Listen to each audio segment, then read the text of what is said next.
We'll call our meeting to order. Please stand for the Pledge of Allegiance.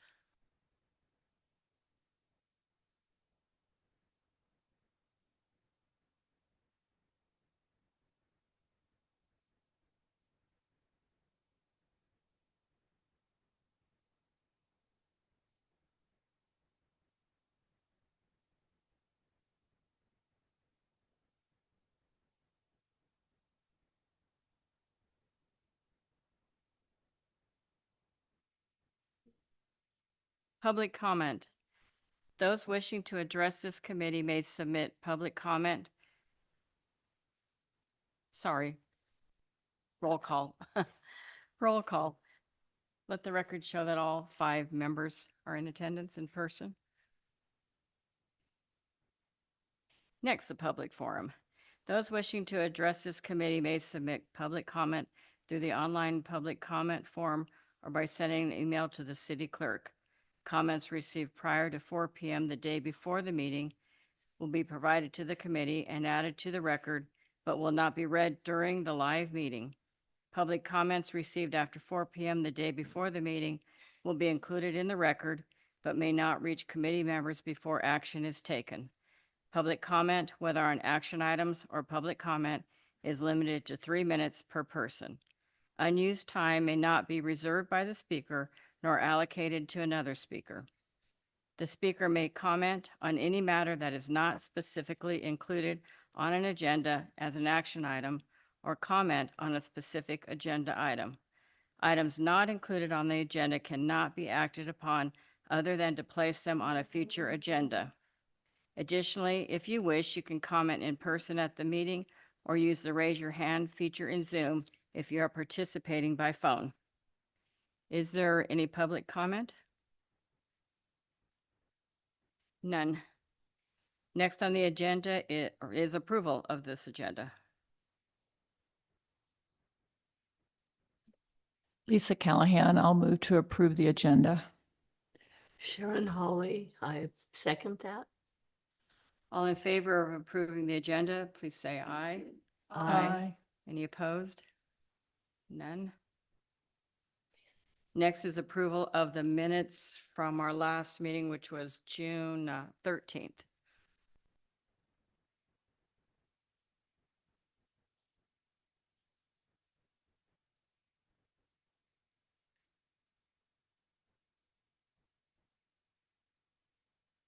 Sharon Hawley, I approve the minutes from the last meeting. Debbie Skinner, I'll second that. All in favor of approving our last minutes, please say aye. Aye. Opposed? None. 2.1, presentation by Fernley Animal Services about their pet food distribution program. Denise Mormon, I'd like to introduce Randy Garr with the Fernley Animal Services. Good morning. As stated, my name is Randy Garr. Please forgive me. I am the Animal Services Program Manager here for the City of Fernley. And we're here today to tell about our 2 new programs. One of which is a microchip program. Our big goal is to help keep pets in homes. If we find a lost pet, we can more easily get them home if they're microchipped. So we've created a low-cost microchip program. They're available for purchase at $15 each or a donation of an unopened 10-pound bag of pet food. Those who are experiencing financial instability or issues, we can waive that fee in order to help the community. And with our pet food pantry, that program is aimed at those, again, who are experiencing some sort of financial distress, who are needing help in providing food to their pets. Again, we want to keep pets in homes. So we're helping to provide food to seniors who are in need of assistance, those homeless individuals who maybe just need a little bit of pet food to get them by. And both of those programs work hand in hand to support each other. The pet food pantry is available at a first come, first served basis. It's all donation driven.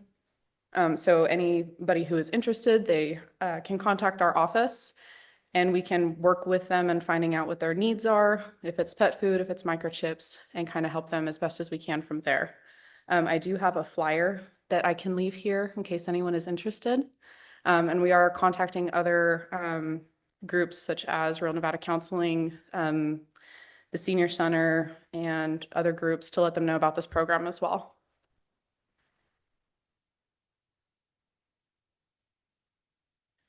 To get your pet microchipped, is there an event or do you just come somewhere and ask to have it done? Oh, yes, ma'am. So they can contact me and arrange for an appointment, or we are going to be having a microchip clinic Saturday, August 30th from 9 a.m. to 2 p.m.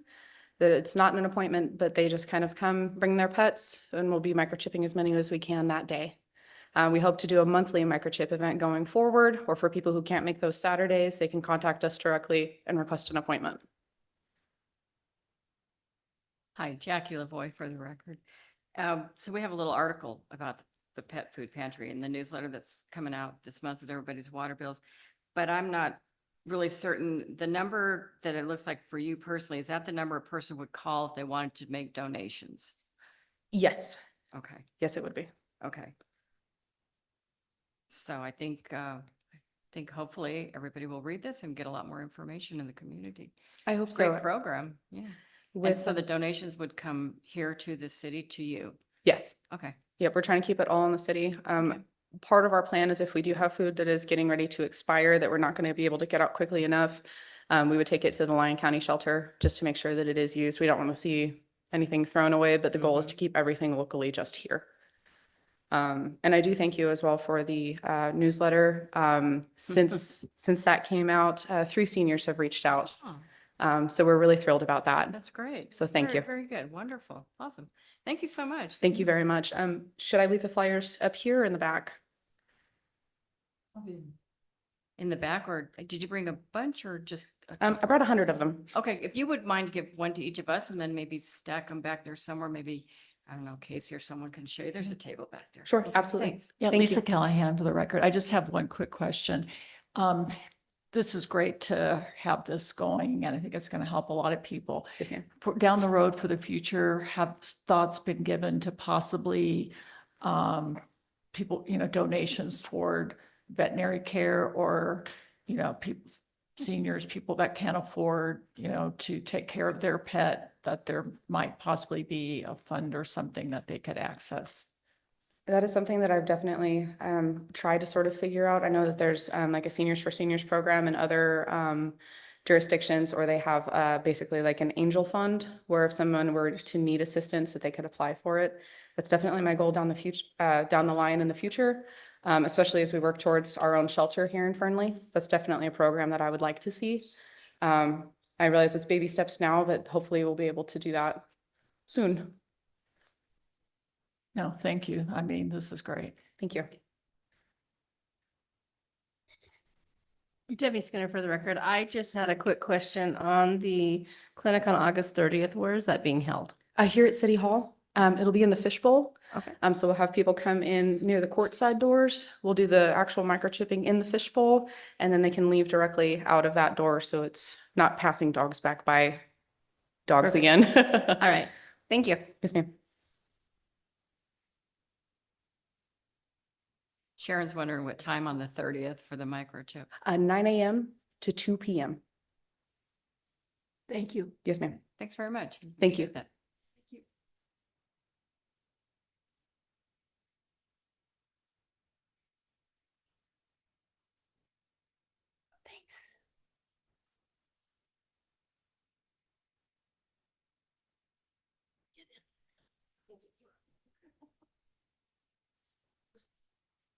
Next on the agenda is a presentation by Eden Health about the services they have available in Fernley.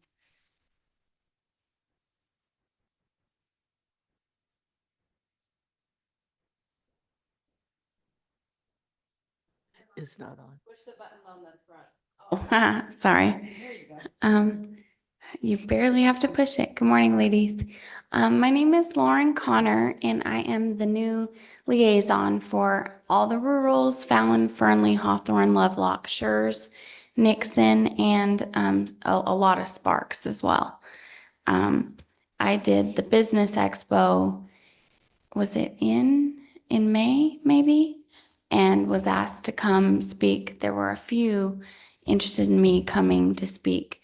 Now, I've only been 3 months in, and I tried my hardest to get a hold of a PowerPoint to go over all of our services. We have 4 different service areas, and all of them are fully staffed here in Fernley. We've got home care, in-home care, home health, palliative care, and hospice.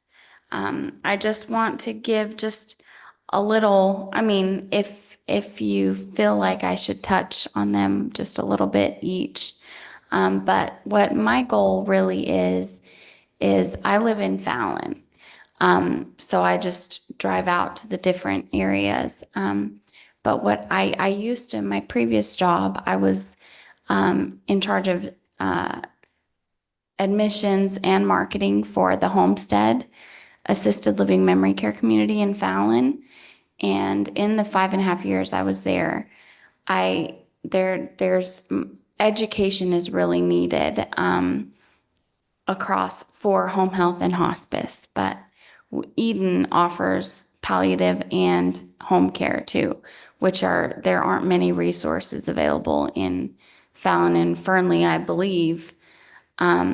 So it's just educating seniors in, I would say, the biggest takeaway in knowing what's available sooner so that they can take advantage of these things sooner while it's in that that optimal period, like when I was at the homestead, getting placed before it's needed. I just saw all the time a much better transition experience into a community when they're much more receptive and able to really take advantage of all the positives and all the good things that are offered in assisted living when it's not waiting until it's an emergency need situation. Now, being with Eden for only 3 months, I've already seen that multiple times with the hospice case. Families and patients themselves, because hospice is such a scary word. Eden, we like to use the term comfort-based care, and it's just education around that,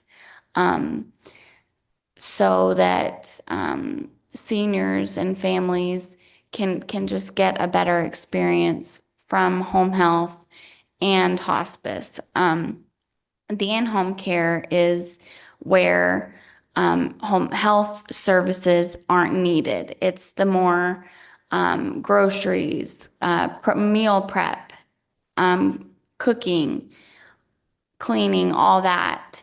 But then home health is like after an injury, an illness, or hospital stay that they can receive these things. So it's like, it's the continuum of care that Eden provides to be able to smoothly transition based on need. So those are like my main takeaway points and what I would like to educate on. I just don't really know where to go from here as far as being able to provide like a bigger group education on the areas. I did bring flyers for each of the services, all of the 4, and maybe it's at whatever community events, just being in the loop, in the know of community events that are offered here in Fernley, that I would be able to kind of to the community, give that education. But the next, if you so choose, the next meeting, I can have the PowerPoint. I just wasn't able to get it because the executive director who has the PowerPoint slides was on vacation when I got the notice last Saturday, I think. But regardless, is there anything else that you would like me to touch on or highlight? I don't want to talk your heads off. Denise Mormon for the record.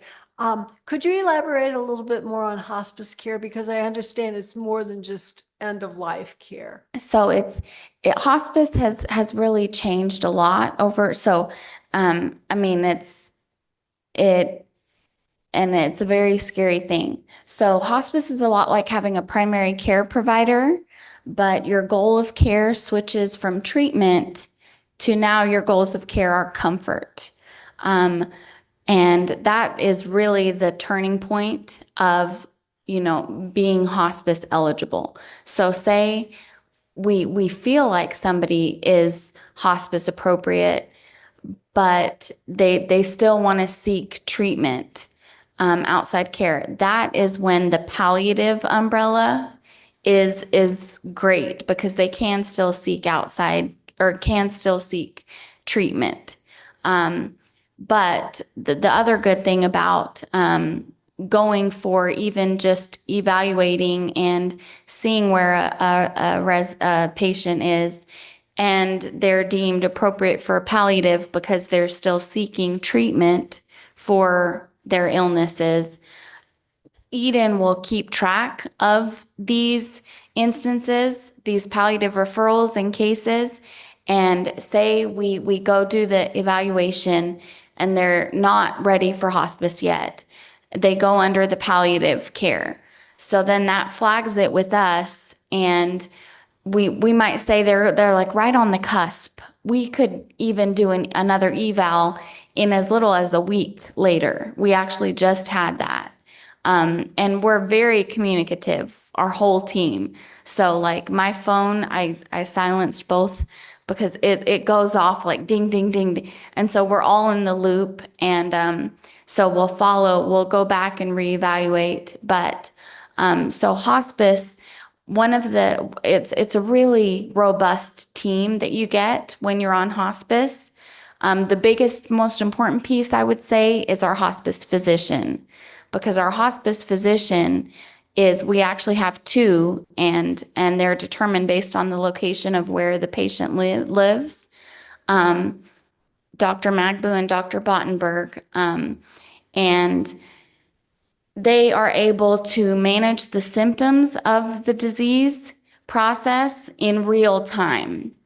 So when I say that we like to use the term comfort-based care instead of hospice, it just takes the pressure and the stress and uncomfortability of seniors having to wait to hear back from the doctor to even be seen. Or if symptoms change, the wait for medication, it's uncomfortable and it's who knows how long of a wait.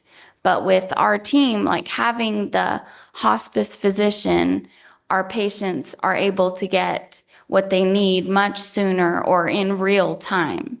They're the physician's very communicative with our nurses. And so also on hospice, we leave in the home an emergency medical kit that has like the anxiety and the pain emergency medications if they need, like at night but even if they needed something at night that they don't have, we can come deliver.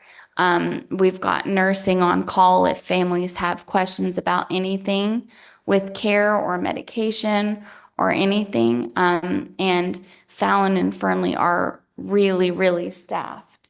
So, did I just kind of go all over the place, or was Another question, Mhm. does this then replace your regular physician or do they work? In most cases it does, but it doesn't have to completely. Like if it's, but I do see and hear of the few that want to still see their provider. They can, but it becomes a thing of where they eventually just switch completely to ours because of how much more available ours is. And I saw that when I worked at the homestead as well. A lot of people were like, oh no, I've been going for 30 years. But then when they see that there is an inside doctor who's available like this, if something happens, we need a medication, we can't get a hold of your doctor, it's just so much easier to be able to get it like now. Is this, I guess this is fee-based, and does Medicare cover it? Medicare covers 100%. If you have Medicare, you'll never receive a bill. As far as other insurances, now, so 100% hospice and home health, if, as long as the patient 65 plus, meets all the criteria for home health, it's covered. But other insurances pay a portion, or if not the full, cost, usually with a deductible. But any insurance that's not Medicare, we're happy to go over and see if we can accept it. Lisa Callahan for the record. So on the home, Home health? home health, the, light, housework, that type of thing, is that insurance covered or just Medicaid covered, or is that a fee? So the home care is the one that provides cleaning, cooking, house things.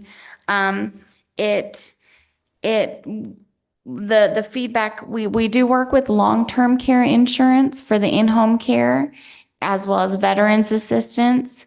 And then there are some workers' comp plans, but that is definitely one that we have to, our clinical team has to look at and see if there's any any other way we can do it besides private pay.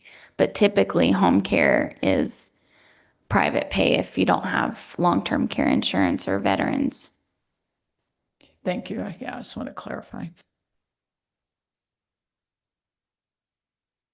Jackie LaVoy for the record. Any other questions? No? Maybe Debbie has one, then we'll circle back. So, Debbie Skinner for the record. I just have a quick question. You made the comment that sometimes it works with the workers' comp for veterans. So Eden Health Services is really for all ages. It's just not Yes, driven yes. for seniors. Yes. So although it does have the senior care as they get older and the Medicaid to be able to help with the palliative care and the comfort care. But it is for all ages. So after an injury, great question. Sorry, I didn't really specify earlier, but we do work with workers' comp. So after an injury, hospital stay, and yes, this is all ages. I think that's great. Thank you. Of course. Do you think that y'all would be interested in me coming again to do like the PowerPoint, or do you think that that's more like for a community? Jackie LaVoy for the record. I personally would like to see a PowerPoint, and I'd also like to be able to get information from you for our newsletter, which I never can remember when they come out, 2 months from now, I think. And then hopefully we could, generate some participation from the community to come in and see that. For sure, for sure. Do you think it would be okay to like meet up like in a month to get the information for the newsletter so that it's good and ready to go out for the next one? Sure. Okay. Sure, we'll just obviously need your contact information. And our next meeting is October. I don't remember the date. I did get it from Lisa. Okay, Mhm. okay, yeah. So I'll make sure that a month before that, I can make sure that you have the information. Okay, and if you can, whatever flyers you brought and contact information, Denise and I do the newsletter, so if we can have that, that'd be. Okay, perfect. Thank you. Sharon Hawley for the record. And this is just a side note. A few years back, I had to have home health and it was Eden Care and it was the best. I had it in Sparks for about 6 weeks and then I had it here for a few weeks. It was awesome. It was Oh, really a great good. experience, so. I'm so happy to hear that. In the 5.5 years I was at the homestead, I saw all the home health and all the hospice companies. I never heard a bad thing about Eden. I only heard praises. And so when this position opened up, it was a no-brainer. Yes, yes. So I love hearing that. Great. Thank you very much. Thank you, ladies. Appreciate y'all. I'll get the flyers.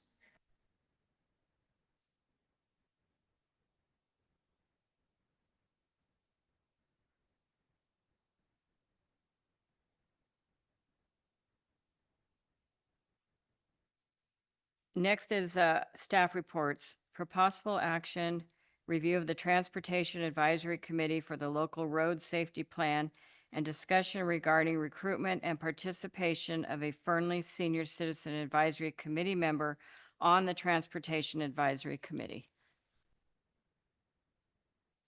Good morning, ladies. My name's Lydia Altick. I'm the acting city manager for City of Fernley. I'm also heading up a program that we're doing. It's called the Local Road Safety Plan. And I'm here asking for your help, your representation. We would love to have one of you on our Transportation Advisory Committee. So a little bit about what this is. A Local Road Safety Plan is a cooperative study. It's between an NDOT traffic consultant and the city to look at safety data and existing plans and studies to develop recommendations and transportation actions and improvements with the goal of reducing fatalities and serious injuries on city roads. So there's only two meetings or workshops. The first one is September 22nd from 10 to 12. And the second one is October 7th, and that's an all-day workshop. So those would be the two events that you'd be asked to partake in. And if you are interested, or any of you are, I would ask that you reach out to Casey and give him your information. That would be great. Are there any questions? Lisa Callahan, my question, after the two meetings, what would entail after that, or do you know? That would be the end of your participation, but with the workshops, they will deliver us a plan. Jackie Lavoy, for the record, the meetings are here? That has not been determined. Okay. They'll be in Fernley, but we're hoping to utilize, if we're not able to use the Community Response and Resource Center, we'll probably be using the Senior Center if it's available. Denise Mormon for the record. Could you elaborate a little bit on what the committee is going to do? Is it just Fernley City streets that they'd have George's, like 50A would be out of? It would actually include the highways too. It includes every single road in the city. And so we're looking at representation from all organizations really. And we feel like the Senior Citizens Committee is a big one. I know a lot of people walk, and so we're trying to make our active transportation much safer. That's what this study will be looking at. It'll give us direction on things we can do. And then with that study, we can go and get grants much more easily to fix these problems. So that's the goal. Okay, so it'd be anything like pedestrians or driving or? All of it. Okay, thank you. Mm-hmm. Jackie Lavoy, for the record. So I guess my question at this point, not for you necessarily, but us, is how do we determine which of us would want to participate? Do we just all five raise our hand and then we kick us out? We can do that How if do you're we- ready right now. If you'd like to speak amongst yourselves, that's, You only want one from the group? yes. And then when do you need to know by? When do we have to have a decision? Like I said, the first meeting is September 22nd, so there's a Okay. little bit of time. Okay. Okay, all right, great. Okay, well, that sounds like a really interesting group, yeah. Looking Okay, forward to thanks. it. So, and we'll have you, so whichever we choose, we let Casey know and then he passes that on, right? Great. Yes. Okay, Thank you. thanks.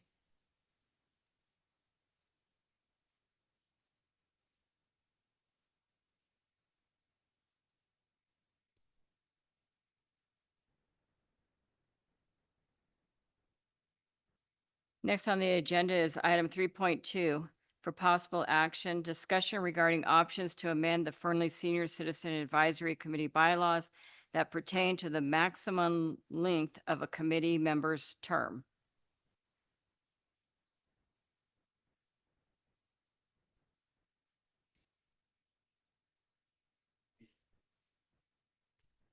I haven't got anything to say.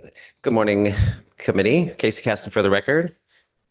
So last time we had a discussion on the bylaws for your committee and the length of terms. The main issue at hand here was just Article 2, Section 4. Committee members shall serve a maximum of 2 full terms consecutively or non-consecutively. And we have now had a couple of members, this was from 2021, we've had a couple of members being it's 2025 who have reached the 2 full terms. However, after that meeting, we were instructed to go figure out what we would like to do about that, what options were available. And speaking with the city attorney, Mortensen, we have one pretty simple solution for this. I'll let him explain a little bit more what you guys can do right here this meeting to solve all this. But Article 6, Section 1, amendments of bylaws, the City of Fernley Senior Citizen Advisory Committee bylaws may be amended by the committee as deemed necessary by a majority vote of the committee members. So therefore, you all can vote today on changing your bylaw today. Okay. So I'll leave it to Mr. Mortensen to make that a little more legal sounding, and there you go. Aaron Mortensen, City Attorney for the record. I did look at this and discuss with Casey, and I see 3 different options that you could vote and select on today. Option number 1 would be to take Article 2, Section 1 and just leave it alone. That would leave it so that each individual could only serve 2 terms. Let me see here. They could only serve 2 terms and then they would be done. Option number 2. Sorry, I'm looking at the wrong section, Section 4. Option number 2 would be to take Section 4 and just strike that second sentence. As it reads right now, it says, the regular term of office shall be 2 years. Committee members shall serve a maximum of 2 terms consecutively or non-consecutively. If this Senior Citizen Advisory Committee found it appropriate, they could choose to just strike that second sentence. They could just leave it as the regular term of office shall be 2 years. If left to just 2 years, then individuals could serve any number of individual 2-year terms as long as they were appointed by the council. Option number 3 would be to do something sort of in the middle. Instead of having it, the committee shall serve maximum 2 terms, you could change that. You could say 3 terms, 4 terms, 5 terms, 10 terms, 20 terms.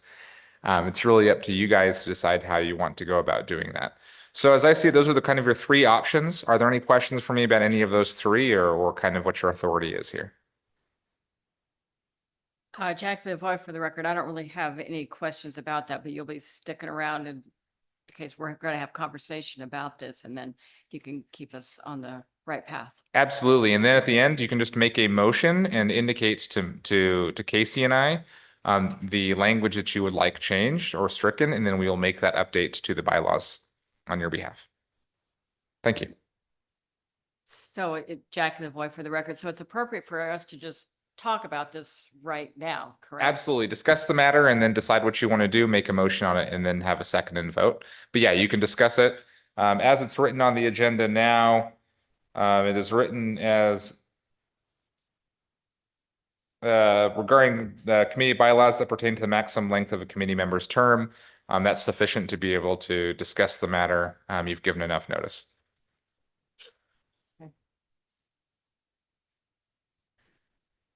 So I have a question. So I thought that in the last meeting, I thought the terms of office, we were trying to distinguish if the regular term of the office was 2 years for the position in the office, but not the position on the board.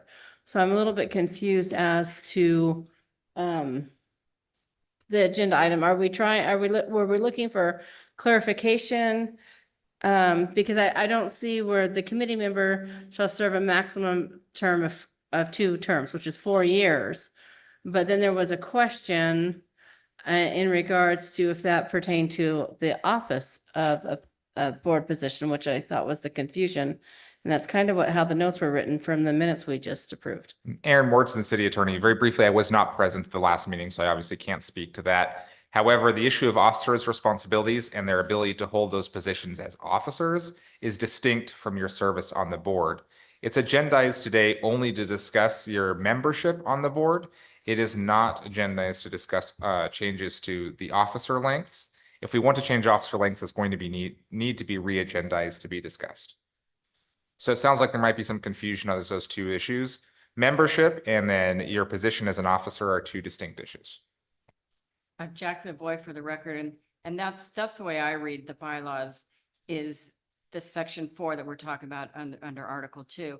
It's about, it does say term of office for 2 years for committee members, but I don't think it means office per se, like chair or vice chair. I think it just means our position, just being on the committee itself. That's my interpretation of that word office. And Aaron Mortson, City Attorney, that is correct. So it is the office as a member of the Senior Citizens Advisory Committee. The different specific officers, such as chairperson and vice chairman, those are dictated in Article 3. And those lengths are in Article 3, Section 2. Right. And those say they shall hold the office for 2 years or until the electors are decided. And those positions are reelected. So that's dictated in that section. Okay, does that answer your question, Debbie? So I guess my question would be, where are we at for terms? Well, Jackie Lavoy for the record, Sharon and I are termed out based on these bylaws, October. It's 4 years for us. So that's Okay. kind of how this all came about, because I knew that she and I were terming out. And so, the question was, do we just term out and then city advertises or, recruits, whatever the word is, replacements like they did, with all of you? Or, do we stay on in some capacity? Me, for instance, not as an officer, because I've been vice chair and chair the whole time I've been on it. So, I don't know. Okay, I'll have to be honest right now. I would like to see it changed, just because I would like to try 2 more years, and I'm gonna tell you why. I think we'd have a hard time finding people to replace us. I don't think I just would like to try it for 2 more years, at least. Lisa Callahan, I agree with Sharon. I think we've got a group and it's working. And so it would be bringing in 2 new members at this point would be like totally starting over. And we'd probably we're going forward, maybe baby steps, but we would take steps backward to get going again. So I would like to see the amendment. Jackie, for the record, so are you thinking of amending it so far as, what were our options? Just strike out the second sentence so there's no limit on how many terms you can serve, or change the maximum to, I have no idea. I mean, right now it's a maximum of 2 full terms. As Aaron said, we can eliminate that and you can just be on this committee forever and ever and ever, I guess. Or should there be at some point where it terms? Lisa Callahan, I'm going to ask Aaron the question. If that sentence is struck and it's kind of left open to 2 years, what does that mean at the end of 2 years? We're reappointed, or it just kind of continues into perpetuity? How does that work? The terms would still, Aaron Mortson, City Attorney, the terms would still be 2 years, so you'd still need to be reappointed every 2 years by council. There would just not be a limit on the number of times that council could reappoint you, should they so choose. Yeah, in order to get rid of the regular office of 2 years, it would have to be amended. And that's not in front of me right now. I'm going to have to go look at the creation of the Senior Citizens Advisory Committee. I don't think that's something that you as the committee could change. I think that would have to come from City Council, but I'll take a look at my notes. Denise Mormon for the record. I actually like the idea of removing the sentence with the number of terms, simply because we wouldn't be locking ourselves into this position again. We get to 3 or 4 years and we're still, our feet's hitting the ground and we're still looking for members. I think if we just leave it open, And at some point down the road, if it gets to be an issue, we can revisit it.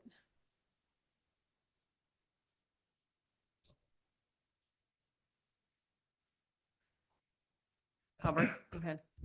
Albert Torres, City Council Liaison for SCAC. I'm good with whatever decision that the committee makes. My suggestion would be to go in the direction that you ladies are thinking. Leave it open to the terms. And I say this for several reasons. Right now, we have a great SCAC. I would hate to see people be removed who still want to take part. I also think that it is starting over, and we don't need to address starting over right now. And my third reasoning is, if you have a group of people who are willing to volunteer and work as hard as the 5 of you, why would we punish those people? It's hard enough to get volunteers to do anything, much less do the job that you guys are doing. So it's much appreciated, and I'm not ready to see any of you guys leave yet. Okay, well, thanks. for Thank you. that. Nothing like laying on the guilt. You're good at that. As long as you don't wear Dodger blue Hey, to the hey. meeting. Next meeting, I will for sure. Okay, well, so I guess what I'm hearing is the consensus, this is Jackie Lavoy for the record. So just amend the section 4, article 2 to just read the regular term of office shall be 2 years, period. That's it.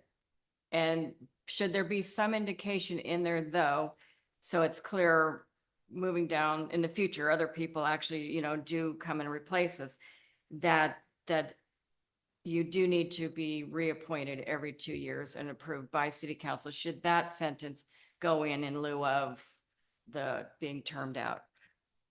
And Aaron Morrison, city attorney, you won't need to add that sentence in.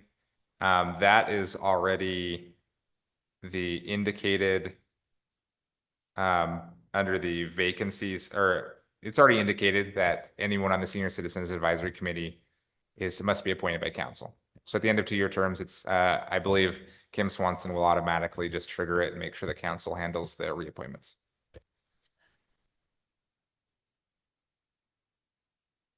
Jackie Lavoy for the record. So is there like a real formal process that we reapply? I mean, obviously we've been on this for 4 years, Sharon and I, but I don't remember there being a process 2 years ago at the end of our second year to where we approached the city council for approval of our continued appointment. That is a question, Aaron Morrison, city attorney, that is a question for Kim. I'll find the answer and then bring it back to you by the end of this meeting. Okay, thanks. Anything else? Do we need to ask city council to consider this move then? Do we need to make a motion to ask the city council? Jackie Lavoy for the record. It's my understanding that we don't need approval from city council for this amendment, based on what Aaron said when he first came, that it was we could simply just make the decision now to amend. And that Aaron section. Morrison, city attorney, originally it was my understanding that the city council would need to, but in reading this, it looks like city council has designated to the Senior Citizens Advisory Committee the ability to amend bylaws. Article 7 indicates that the Senior Citizen Advisory Committee may be amended by the committee as deemed necessary by a majority of the committee members. And so you have the power to make those changes to the bylaws. Okay, thank you. Okay, so anything, Debbie, go ahead, I'm sorry. So Debbie Skinner for the record, I would like to move that we amend section 4, terms of office in the Fernley Senior Advisory Committee to read the regular term of office shall be 2 years. Removing the second sentence. Denise Mormon, I second that motion. All in favor of the motion, please indicate by saying aye. Aye. Aye. Opposed are none. Motion carries. And Thank Aaron you. Morrison, city attorney, very briefly, I did just speak to Kim, and she indicates to me that the process that she follows is that when you get to the end of your 2-year term, she sends you an email and asks you if you are interested in another term. If you put yes, she just puts it on the consent agenda and it's handled that way.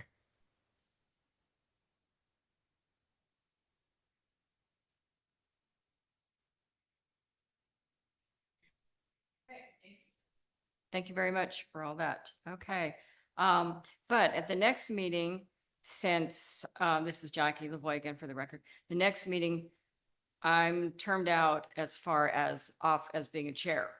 So we will have to have that on our agenda. There will need a new chair.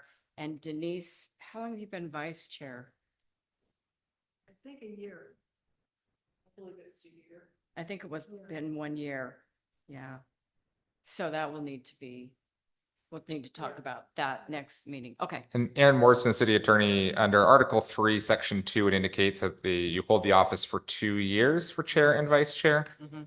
And so we can check and see the length of time each of you have served, and when that time comes up, make sure to properly agendize that. And it does also indicate that offices may be reelected. I was elected, like, it was about 1.5 years that I served as vice chair. And then when their first chair left, then I took over. So it's actually been over 2 years since I've been the chairperson. So that will need to be Yeah. done then. Thank you so much. Okay. All right, so next is item 3.3, for possible action, discussion and update on the mayor's clean sweep scheduled for September 13th and consideration of Fernley Senior Citizen Advisory Committee, our participation options.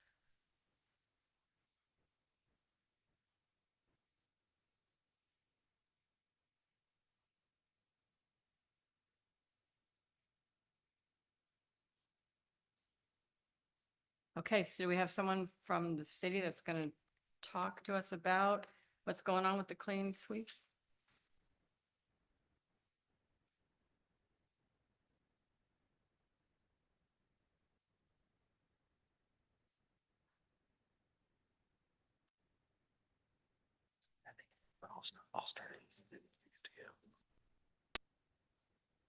Good morning, Casey Caston, City Manager's Office. Again, I'm here to talk about first the mayor's clean sweep is scheduled for September 13th. We're still working to put the details together, and I think there's a big meeting coming up with Redwood Materials is a local company that's going to help us this time. We're looking at if you've seen like those e-waste, not entirely that, but like those e-waste recycling events. We're trying to bring one of those to Fernley here. So I don't believe that on September the 13th, there's going to be a particular scheduled by the city-wise cemetery cleanup. But there were some other good things coming to the cemetery soon. And April called me here with City Manager's Office. I think she's talked to you guys a little bit about it. She wants to show you some of the things that we do have coming to the cemetery. Can you go back to slide 1?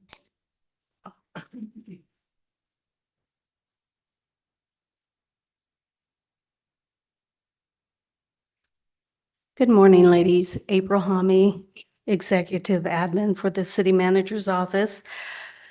So most of you might be aware, we've been doing some work on the art park. And we had meetings with Trex regarding donations that they provided for the art park. During this meeting, they had mentioned, hey, we have some benches we can donate.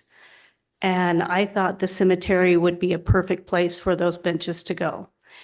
Now, you do not have to accept those benches. However, we are picking them up today. They're beautiful.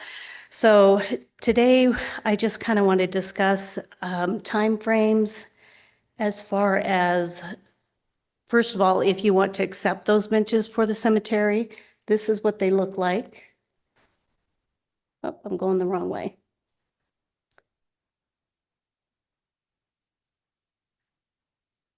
And there are 10 of them.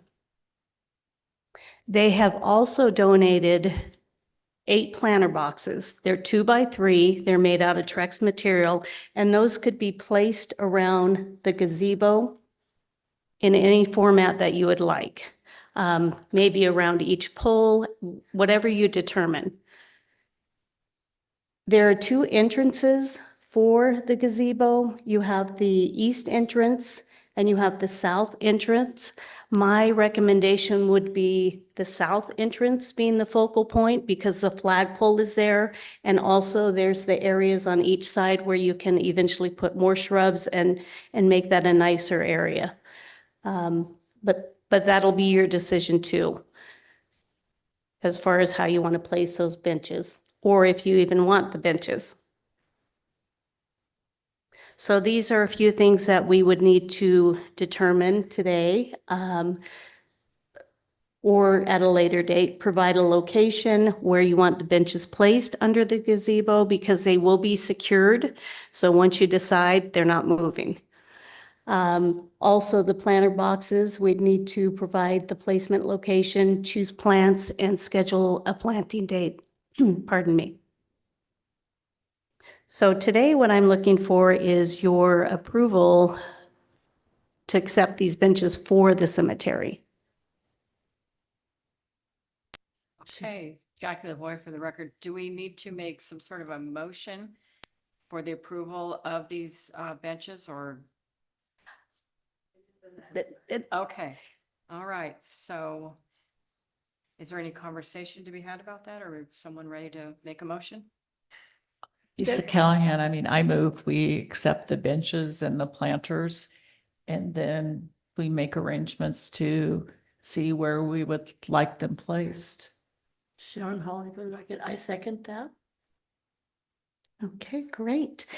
I would I like to, think we have to vote, though. oh, sorry about that. All in favor of receiving these donations by trucks, indicate by saying aye. Aye. Opposed, none. Yeah, it's great. It's great. Thank you. I On just have, another note, go ahead, Ms. I have Skinner. one question, Debbie Skinner for the record. The benches are going to be secured by an L bracket. Are those being placed on the concrete so there's a red head anchor to secure those, or that was my question before I saw the L brackets. Are they being placed on a concrete platform? I mean, Yes, how are we making sure that they're not going to move? they will be placed underneath the gazebo on the concrete. All right. And they said an L bracket is the best way to secure those. So yes to that answer. Okay, thank you. Denise Mormon for the record. On the planters, is there anybody who takes care of the plants in the cemetery? I mean, if we're going to put flowers in them, they're not going to live on their own. The city would take care of a portion of that, but we're hoping to form a committee or to designate maybe some volunteers that will come out on a regular. We are going to do irrigation to those. So it makes it easier, and we'd like to decide on the plants, which I'll get you a list of plants, or you can provide me some plants. But if we have native plants for this area, it's a little easier for the upkeep. Jackie LaVoy for the record, so when the determination is made on placement of the planter boxes and the benches, is that going to happen the day of? So on September 13th, whoever shows up, would that be the best way to make that, or should we predetermine? We should potentially schedule another date. I wanted to go over the mayor's clean sweep because it's much bigger than it usually is. So the cemetery most likely will not be on that event date. We have Hero Environmental, Waste Management, and Redwood Materials who will potentially be recycling batteries, refrigerators, microwaves, large items. So the focus for the September 13th cleanup will be mainly recycling and cleaning up probably closer to the area of the location. But that meeting is August 12th. And if any of you would like to attend, you can attend in person. Let me know. I'll send you the link if you'd like to attend via Zoom. Okay. All right, so what are you thinking as far as when we should schedule a date to decide on the placement? I've been informed that the 20th of September is not a good date. So potentially in October, or would you like to do it sooner? Jackie LaVoy for the record, I'd actually prefer to do it in October when it's a little bit cooler. That was the comment made. So that's perfect. So, and we'd be looking at a Saturday, correct? Okay. Or is there a different day of the week that would be best? Because would we need assistance from city personnel from the Parks Department or Public Works, or would Trex just take care of all of it? The city would take care of that. And our facilities crew is really good about working around committees and events that are going on. We do have staff that could be there on a Saturday or a Sunday. We could even do it on a weekday. I will leave that up to you ladies to decide what date works best for all of you. And then we'll accommodate that date. But if you could get that to me within the next week or two. Well, I think we'll look at our calendars here in a second and see if we can come up with, hopefully sooner than that. Debbie, go ahead. Perfect. I just have a couple comments. Debbie Skinner for the record. One on the planting and stuff. I think if we look at like the annuals or perennials that come back every year and they just kind of replant themselves, Yes. it's a great thing to do. And with minimal water, it helps with that too, as well as some of those other ones. Some of like the butterfly bushes and stuff are great and they're native to our area, but they get extremely large and they'll overgrow the planters. So I think we need to take all that in consideration. Second off, on the dates, my suggestion might be we might consider to maybe do like a visit after our meeting in October on the 10th. Since we're here that morning anyway, and maybe just go over and look at that and just do it all in one day so that it fits. But I totally am in agreement. I think that October is by far better for me. So that's my input. Jackie Lavoy for the record. I think that'd be great if we could just go do it on the 10th after we have our meeting and just transition over on October 10th and do that. Is everybody okay with that? Lisa Callahan, I'm okay with it. My October is kind of up in the air right now. I'm most likely going to be in Idaho because my second grandson is arriving and I'm going to be helping. So I don't know if I will physically be at the meeting in October or what's going to happen in October, but you guys got it covered. Denise Mormon for the record, I won't be here on October 10th. Well, there would be the three of us, Sharon, Debbie, and I, and that's a quorum. So I think that's appropriate. Perfect. Okay. April Hummy for the record. I can also reach out to the Comstock youth, some of the schools, to obtain volunteers to help out with that. Sounds great. Thank you so much. Thank you.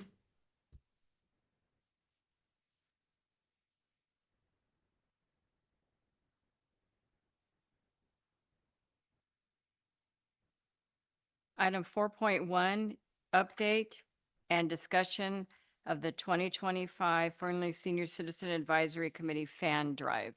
Does anybody have information to update us on the fan drive? Casey, maybe? Anybody? The fan drive update? Yeah, Lisa Callahan. Okay.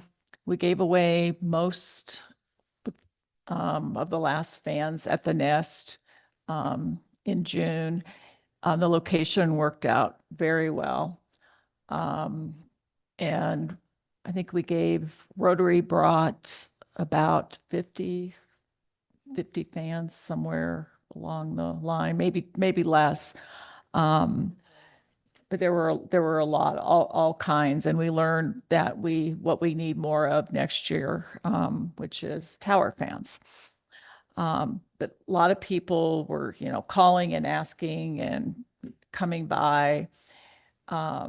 So it went well.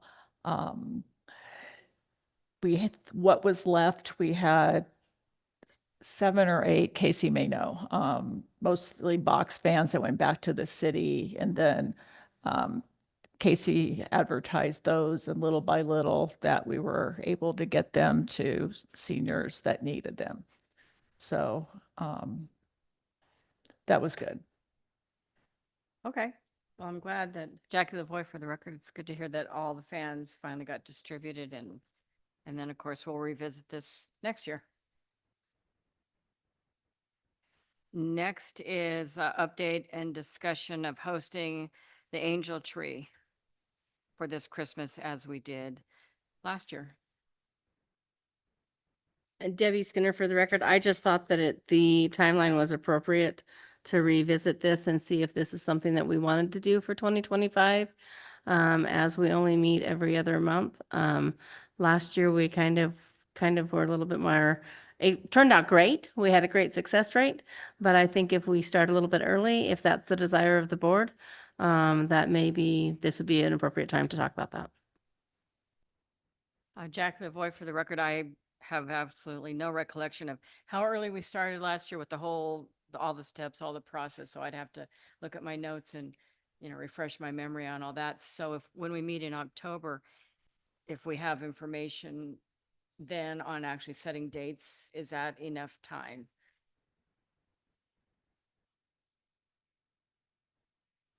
I think that that's fine. I think that the intention of, Debbie Skinner for the record, my thought of putting this on the agenda was just simply to see if the desire of the board was to host a senior angel tree again this year.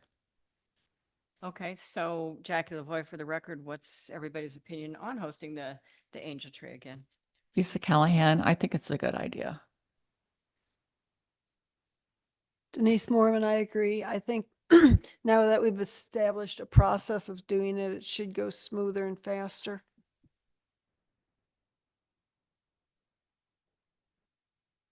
Okay, so it sounds like we're all in agreement to go ahead and do an angel tree again? Okay, sounds good. So I guess, like I said, next meeting we'll come back with some dates. And Debbie, you actually have so much more experience with this whole process. Maybe you can come with recommendations of when we start, sending out the applications or putting them out or all the things. Sure, That'd I'm be great. happy to do that. Okay, thank you. Next is 4.3, for possible action, update and discussion of creating a timeline for our committee to tour the North Lyon County Fire Protection District operations. Lisa Callahan. So in April, Joe Mendoza was here, made a presentation to the committee and offered us a chance to come tour the fire department and do a ride along. And after that meeting, I was in touch with Joe and said, we had expressed an interest, and he said, find out, and he'll be happy to set it up. We talked about it a little bit in June, but Jackie wasn't here, and so it was, is this something we want to do, and maybe a time frame of when we would want to do it, a day, what it would look like. And I can get back in touch with Joe and see what he can do. Jackie Lavoy, for the record, I personally would like to take a tour of the fire district and see their operations. So I would think that, Lisa, maybe there's a way to ask Joe if there are dates that are particularly better for him to have a tour, certain dates, certain times that work better with whatever their schedule is, because they have a lot of activities going on over there. And then circle back to us with those, and then we could Okay, go ahead and absolutely. attend. Debbie Skinner for the record, and I'm just going to kind of change hats a little bit here because we're talking about two different things. I think that the indication from Chief Mendoza was that if we wanted to do a ride along, and that would be scheduled on an individual basis, that's something that North Lyon Fire does for their directors as well. And so you would just pick a day that works appropriately and then go with them. The second item, like Jackie's mentioning, is the touring of actually the festivities, the facilities, and how that day-to-day operation is. And so I can help kind of facilitate that tour if you would like. But I think that there's two different items here. One, the ride along would be more of an individual basis because there's really not a large enough apparatus to be able to have multiple people go in along with the captain. So that would be scheduled on an individual basis. You would just contact probably Chief Bunn or Captain Mendoza. We have 3 captains at the department, and just coordinate with them what works for you to do that ride along. And then as far as going through the facility and seeing what the operations and kind of the day of how it works, we can help coordinate that. I can help coordinate that with their administrative office if you'd like. Yeah, that sounds good. Jackie Lavoy for the record. Okay, I really had no idea about this whole ride along or the tour or any of it. So however that all needs to play out. But for me personally, I'm more interested in the tour. So yes, Debbie, Lisa, whoever needs to connect and get us some dates and times, that would be much appreciated. I think that Sharon Holly for the record, since Lisa had been dealing with Joe, I think it would be good if she could just go ahead and continue and get Yes. the tour, at least get the tour set up. Sure, I can do that. Okay. Do we have any future agenda items other than election of a new chair and vice chair? Lisa Callahan, what I have, and Casey didn't put it on this agenda, after the meeting last month, there was Kim from VA spoke about mental health and veterans and senior veterans. And Albert had mentioned that Black Bear had shown an interest in being a part of a community events, possibly something with us. So I just want to kind of, discuss like what would that look like? What type of event, something that we could put together that possibly, Black Bear would host for us, whether it be, Lauren and Eden Healthcare or something with the VA, or was also thinking possibly, Medicare enrollments coming up again, that we might want to put something together with them. Jackie Lavoy for the record. So Lisa, you have someone that you're in communication with at Black Bear? I believe I have not yet, but I think Albert has someone that he spoke to that he has a name. Yeah, I'll get that to you guys. Okay, thank you. Okay, yeah, so that's a future agenda item, is to discuss that more. Okay, all right, great. Anything else? I just had a question. It should have probably been on this agenda, but our Debbie Skinner for the record, are we participating in the Spooktacular? Because October is next month, or our next meeting.